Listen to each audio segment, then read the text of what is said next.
Callisto Grand. Well, good morning, credit controllers, cash foxes, and coffee clubbers. Let's kick off your Thursday.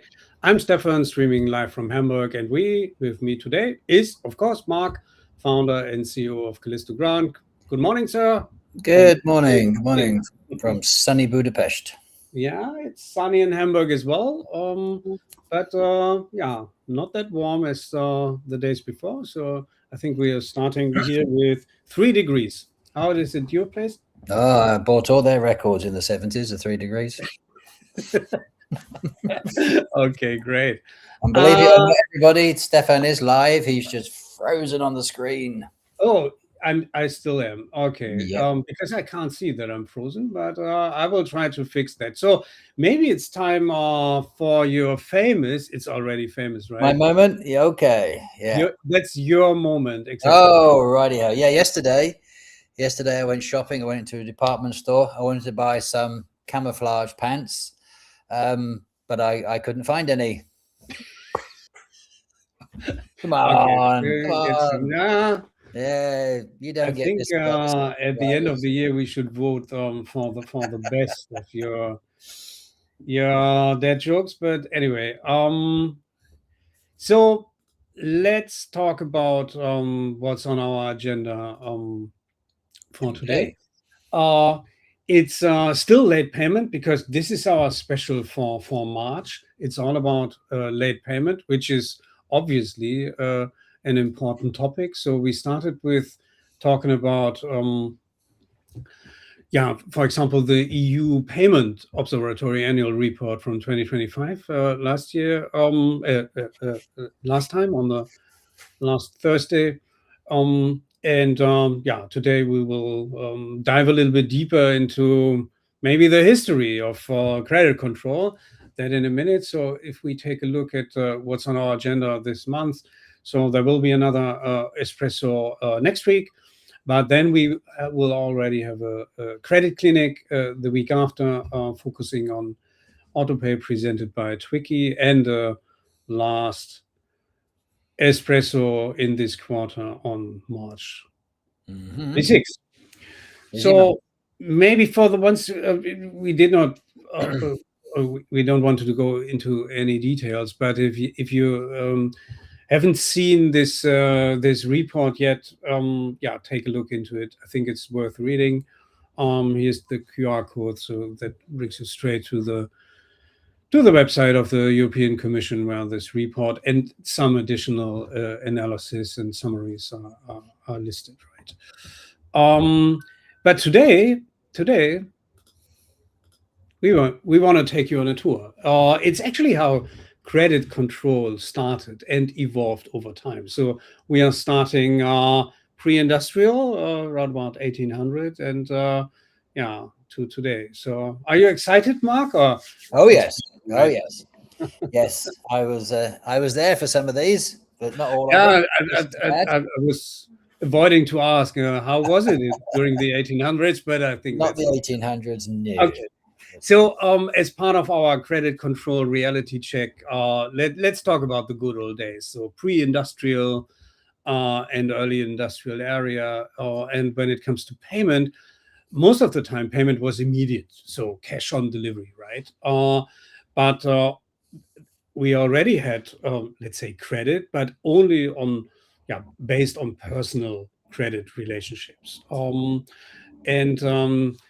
You did not, let's say, pay your each and every invoice. It was more that there was a handwritten ledger, and if you had credit, the ledger was settled frequently, so on a monthly, on a quarterly basis, depending on how deep and trustful this personal relationship really was, right? So when customers came back to the shop, they actually then settled the open amount, and then the next. This was during the good old days. So everything else, but no standardization regarding credit. So credit was personal, not standardized. And it was I would say still the same during the time, so in the early 20th century, although, of course, trade expanded, and with that, the credit expanded with industrialization. So cash was still important, but additionally, of course, checks, bill of exchange, and other, let's say, more guaranteed payments by maybe a third party, by banks, and so on. But still, no large scale standardization. So there was no 30 or 60-day payment culture across industries, not at all. There was no structured dunning cycles like we know them today. We didn't have that during that time. But this is still before your time, Mark. But maybe let's talk about, let's say, after World War II, because things changed massively, also for the credit control part, because credit here really became institutional, right, and required. So this is where the credit departments were really born. It required formal credit departments, so processes around the standardized type of credit. But of course, still a lot of work, more work, and still handwritten ledgers, paper files, like in this picture here, typed dunning letters. So, and I think you might remember some of these. Well, yeah, when I started work or found credit control, I should say, in the 1980s, early 1980s, this is how we were working. It was all of this: handwritten ledgers, typed invoices, typed reminder letters. Yeah, this was only 40 years ago.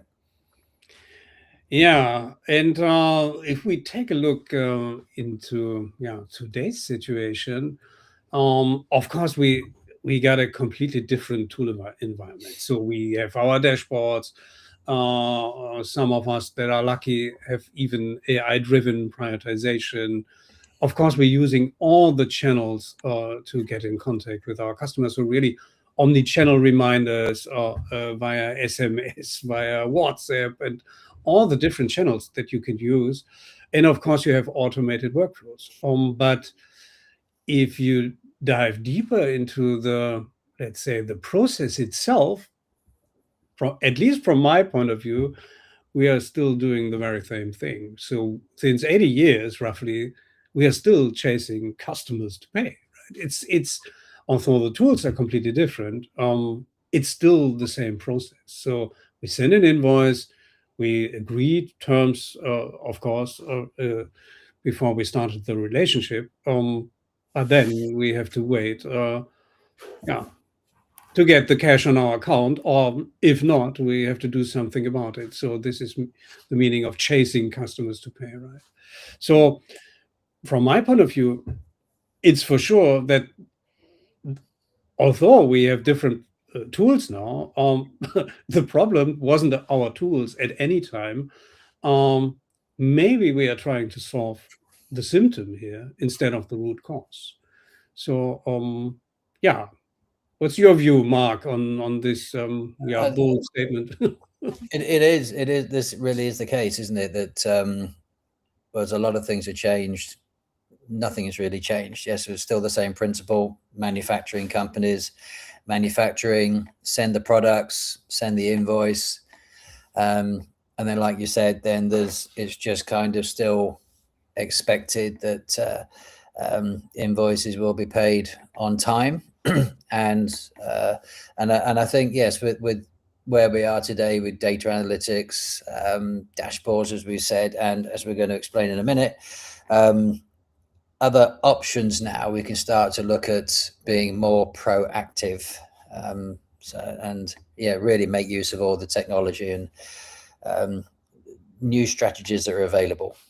Yeah, because this is, I would say, the basic idea, to think about how can we solve or fix the root cause for this problem, rather than optimizing solving the symptoms, which we actually are doing, right, with all the tools that we have and with all new approaches regarding how a dunning can be segmented and optimized and so on. But yeah, and this is maybe the bold statement for today: the best overdue is the one that never happens, right? And the question along that is, how do we prevent delay by design? Because this would then fix the root cause, or at least help to make it better, maybe solving it completely. And this is exactly what we want to talk about during the next credit clinic, because this is exactly the right format to dive deeper into use cases and see how maybe companies already gone through that path to solving root causes. It will be in partnership with Tricky. Will be in 2 weeks from now. Again, 8:30, the full hour. And the headline is for the credit clinic in this case, auto pay and DSO, because this is the most common term for anything that has to do with payment behavior and overdues.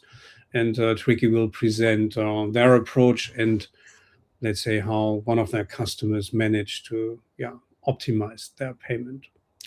Because in the end, I think we could both agree, Mark, that it should look like this, right? You have something in place where you really just handle the exceptions. There will still be exceptions, but it should be below. What's our goal? 2.5%. 2.5% overdue. Yes, that's excellence. That is absolute excellence in whatever industry. Yes. And I'm looking forward to this, and I think it's really part of what Callisto do is sort of challenge the status quo, existing working processes. And what we're going to cover in this credit clinic really is to look at alternative ways we can be proactive, right? And then actually kind of do what it kind of says here, credit control, as in control credit, not firefighting on dispute management, overdues, and so on. And that's really where our focus and attention should be. And yes, of course, there's going to be a few exceptions. There always will be, but generally it should be more like this. Yes, that we're ensuring a smooth cash flow of cash. Yeah. So of course, there is no one fits all solution. You need to dive deeper into that to let's say adopt it. But I'm not saying make future of credit control bright again, but it's a bold statement anyway. So that's I think for today, right? We will continue the discussion next week on March 12th. Same time, same place. Same time, same place. Exactly. If you don't follow us on LinkedIn, please use this QR code to do so. And Mark, any famous last words from your end? No, I think we're good. I would say keep close to Callisto, because there's a lot of things happening behind the scenes that are all going to be made public in the next few days. So keep an eye on the website, keep an eye on LinkedIn. As we said, there's an awful lot of stuff coming, right? And we're looking forward to it. We've been a lot going on, and we're really looking forward to sharing it. So we're not going to share it right now. So just keep close. So we'll see you all very soon. So thank you for joining us today, and we'll be back again, same time, same place next week. Thank you. Have a great Thursday. Bye. Take care. Bye-bye.